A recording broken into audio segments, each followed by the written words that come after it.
40 years ago, Apple released its now iconic ad, 1984. That was 40 years ago? Oh boy. Let's watch. Today we celebrate the first glorious anniversary of the information purification directives. We have created, for the first time in all history, a garden of pure ideology, where each worker may bloom, secure from the pests, obeying contradictory reports. Is more powerful a weapon than any fleet or army on earth. We are one people, with one will, one resolve, one cause. Our enemies shall talk themselves to death, and we will bury them with their own confusion. We shall prevail. On January 24th, Apple Computer will introduce Macintosh. And you'll see why 1984 won't be like 1984. Steve Jobs aligned the then upstart as a nonconformist and an independent entity. Now Tim Cook, Apple's chief executive, posted the latest advertisement called Crush on Tuesday to launch its new line of tablets. Let's watch that one.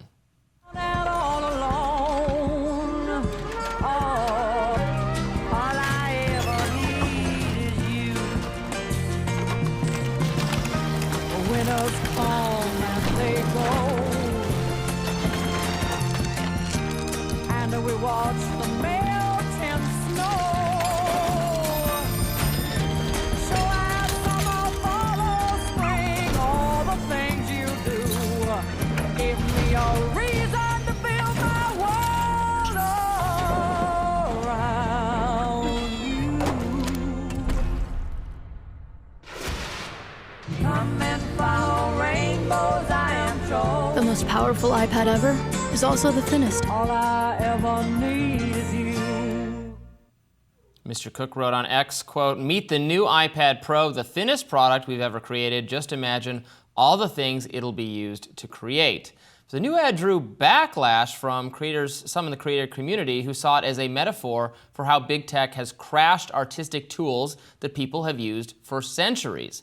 Actor Hugh Grant wrote on X, quote, "The destruction of the human experience, courtesy of Silicon Valley." And one other X user wrote in his reply to Tim Cook, quote, "Who thought this was a good idea? Did you hire the one person that liked the scene in Who Framed Roger Rabbit where the bad guy dips the animated shoe in the tune-killing bath?" It's a great movie. All right, so there was a lot of this comparing the old ad to the new, pointing out, this is a Twitter user named James Clark. He said, Apple's new Crush ad, it's a visual and metaphorical bookend to the 1984 ad. 1984, monochrome, conformist, industrial world exploited by colorful, vibrant human.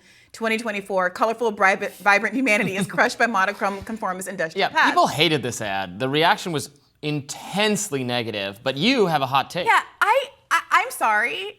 I understand what people are saying, but there's 2 points. One is that understanding this ad requires having some contemporary media literacy about TikTok trends.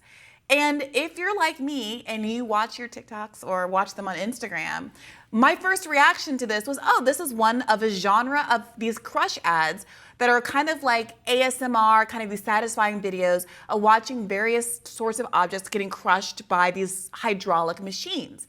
And there are commentators that put voiceover and do duet videos with these, and they're really funny and they're really satisfying. And the gist of those is that there's a kind of indescribable, ephemeral, like instinctive feeling about what kind of objects give you a good smush and what kind of objects don't give you a good smush. But the point of those videos is not like, I hate the thing being smushed. It's that there's something that's satisfying that comes out at the end. So when I saw... It's in the way that popping bubble wrap is satisfying. Exactly. And so... Yeah, I actually know exactly what you're talking about. Right now there are people watching, going, like, if you know, you know, going, what are you talking about? But I have seen the videos. Now, I've never watched them with commentary before. Yeah, there's one British woman who I think is particularly funny, and I think her instincts about what is a good smush and what isn't a good smush, they align with my instincts, so I think she's very good. Is the ceiling getting a little closer right now? But that's the thing. It's not ominous. These videos aren't threatening, and there's no ire directed at the thing being crushed. I know that you might think squishing something obviously means you hate it, that it's bad, that you want to destroy it, but that's not really the vibe of the video. So I tell that to a plush toy. I watched the video for the first time. Frankly, it didn't interpret it negatively. And then the second part of why I think I didn't have that same reaction was that of all the things that tech has hurt, whether you're talking about kind of automation and putting people out of their jobs, whether you're talking about just not liking auto-tune, none of those trends are about like killing instruments. People still use instruments. People still use guitars aren't under threat from big tech. So the analogy that people I think are trying to make that this iPad's going to put music and creatives out of business, it feels a little imprecise. Yeah, it goes into that kind of, people just have a nostalgia, a reflexive nostalgia for the past. Like, I remember, this is going to be really, well, you've said something weird about your personal consumption habits now. So I used to like cutscenes from video games that I really liked, that I would want to watch over and over again as a kid. You'd have to like, create a save file right before that moment in the game, and then you could go into that save file to watch that scene. Now, like, I can just find it on YouTube in seconds if I want to watch it. Or like the music I like to listen to that was I really like video game music. I'd have to like put the game on in the background or something while I was like, hanging out with my friends. What do you mean now you really like video game music? Like the music that plays in the background. It's like orchestra music sometimes. Well, that's Mario, yeah. But there's you just listen to that like for not fun that too? one specifically. There's some really like good Tetris, composers. Which is like what Tchaikovsky No, like in the background? other Mario, Zelda. People pay money to go to concerts of Zelda. People like me, concerts of Zelda music being performed. It's beautiful. It's great. All right, yeah.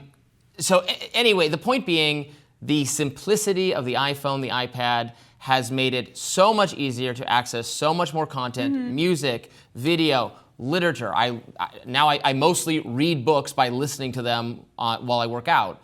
So this is a good thing, but I understand, at the same time, I do understand people saying like, we're all only staring at our screens all the time.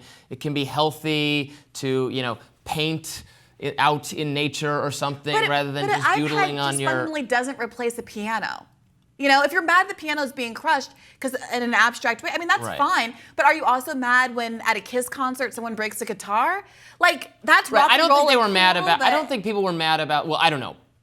I didn't interpret people being mad about the iconoclasm of it. I feel like they were. I thought they were mad about the replacement of, or again, which I'm not agreeing with this criticism, but that. Interaction with these kinds of things has been replaced with just interactions with a machine. But that's not even true. Yeah. Well, I agree. That's what people were saying. Like Atari video games or what do you call like a video hall? What do you call like a ping pong? Game Boy. No, the big ones. Oh, arcade games. They didn't put arcade games out of business. Arcade games haven't been around. Right. Since for 20 years. Well, you can still go to a classic arcade and play. And you can, and there's a resurgence, I think, of analog activities precisely because of how online people are. It's almost as though the more kind of sleek and integrated the world gets on our computers, the more appreciation there is for the more tactile elements of your. I'm someone who recently put together Atari-shaped Lego that I got from my brother for, I think, Christmas last year. I love all of those analog things too. But my reaction to that ad wasn't that the iPad is some threat that to all of these kind of analog activities, and that this commercial is emblematic of how it's good that all of these analog activities are going the way of the dinosaur. It felt much more like, oh, this is a facilitator where you can get all these different kinds of music and games and whatever else you want to do on an iPad in addition to this other stuff. And I think that part of what my brain was doing was going to the obvious reference, which is these videos, which aren't about hating the thing that's being crushed. It's just like a TikTok reference. Yeah. I thought it was a cool ad. I didn't have any problem with it. I mean, it was a little. Maybe people were reading like Black Mirror into it, like the AI, the sentient machine is coming for all of us. I know we've talked about all the Black Mirror episodes, which have this almost, to my mind, over the top fear and hatred of technology and how it will only ever be used for ill. Yeah, I mean, a lot of people that I really like hated this ad, so don't come for me. I totally see where they're coming from. It kind of, I feel like it has people doing that knee-jerk thing where, the notion of book burning is authoritarian, right? Like Fahrenheit, like there's this idea that to burn a book is necessarily like a symbol of fascism.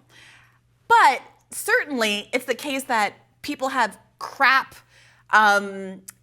stuff they got, old school books, stuff that's out of date, stuff that's falling apart. And at some point it gets disposed of. And now we're going to say this is authoritarian for, your self-help book from 20 years ago, your Tim Robbins book with the torn out pages gets thrown into a trash heap. Like, have a little bit of context here for what the messaging is about. Yeah, I thought the criticism was more about how we're all so addicted to our screens. And it used to be, people think it used to be healthier to not be so I get that. But fundamentally, an iPad will never replace a piano, a guitar, an Atari. Yeah. Like, it's a weird, it just doesn't map on. Now, if they had an ad about like an electronic keyboard or electronic drum set, and then a real drum and a real keyboard getting crushed, 100%, those things are replacing those things. Right, but no one would say. So if you're crushing the typewriter and someone's like on a computer, no one's using a type.